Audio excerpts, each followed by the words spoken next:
اللہ سے راز و نیاز کی باتیں، جو باتیں بندہ کسی سے نہیں کر سکتا وہ اپنے رب سے ڈائریکٹ کرتا ہے، اپنے دل کے سارے دکھڑے اپنے رب کی دہلیز پہ رکھتا ہے اور اپنی ساری ضرورتیں مالک کی چوکھٹ پہ رکھ دیتا ہے، اور اس سے مانگتے ہوئے بندے کو شرم نہیں آتی، حیا نہیں آتا، بلکہ اس سے مانگتے ہوئے فخر محسوس ہو رہا ہوتا ہے کہ میں اپنے رب سے مانگ رہا ہوں۔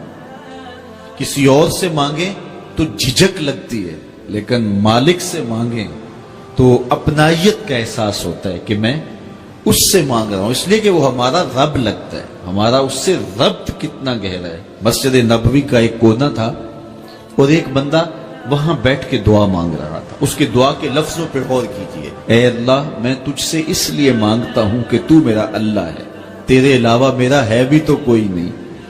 تو یہ وہ دعا مانگ رہا تھا اور مسجد نبوی کے کونے میں بیٹھا تھا۔ حضور نے دیکھا تو ایک صحابی سے کہا وہ جو دعا مانگ رہا ہے اس کو جا کے بتا دو تمہاری دعا قبول ہو گئی ہے۔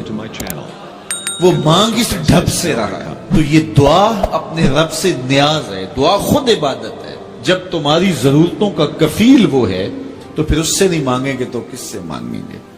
اور جب اس سے بندہ مانگتا ہے تو پھر وہ مانگنے والے کی لاج بھی رکھتا ہے۔ ان ربکم حیی کریم یستحیی من عبدہ اذا رفع یدیہ ان یردہما صفرا۔ تمہارا رب حیا کرنے والا کریم ہے، جب بندے اس کے سامنے ہاتھ پھیلا کے دعا مانگتے ہیں اللہ فرماتا ہے مجھے شرم آتی ہے ان کے اٹھے ہوئے ہاتھ خالی کیسے موڑوں۔ جب انہوں نے مجھ سے مانگا ہے تو میں نے بھی نہ دیا تو کون دے گا؟ میں ایک سادی سی بات کرتا ہوں، اتنے لوگ جتنے لوگ یہاں بیٹھے ہیں اگر کسی دنیا دار کے ڈیرے پہ چلے جائیں اور اس سے کوئی چیز طلب کریں اور وہ دینے کی استطاعت رکھتا ہو تو وہ کیا خالی لٹائے گا؟ وہ کہے گا اتنے لوگ آگے ہو تو ڈیرہ داری کی شان کے خلاف ہے کہ میں ان کو خالی لٹاؤں۔ تو جب یہ دنیا دار خالی نہیں لٹاتا تو رب کیسے خالی لٹائے گا؟ جب بندے اس کی دہلیز پہ چل کے آ جائیں تو وہ بندوں کی ضرورتوں کا کفیل ہے اور ان کے ہر درد کو جانتا ہے اور ان کی ضرورتوں کو پورا کرتا ہے۔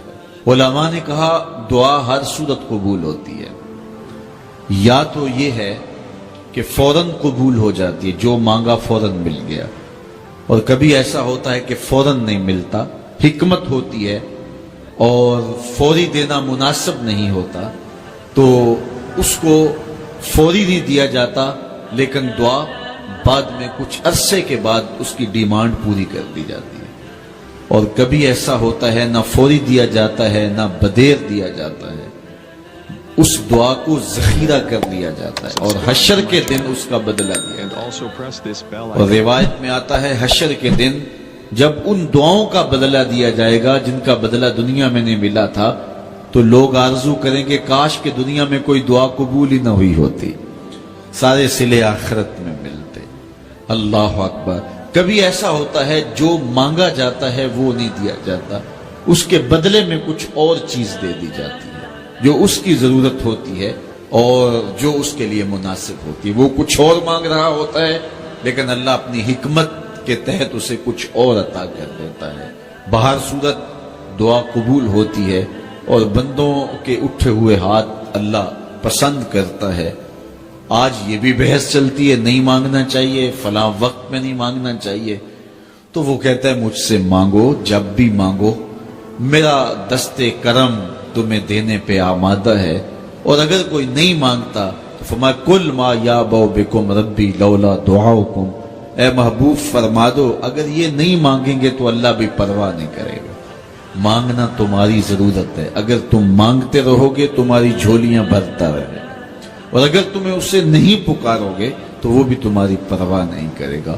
تو اس کے حضور دعائیں مانگو۔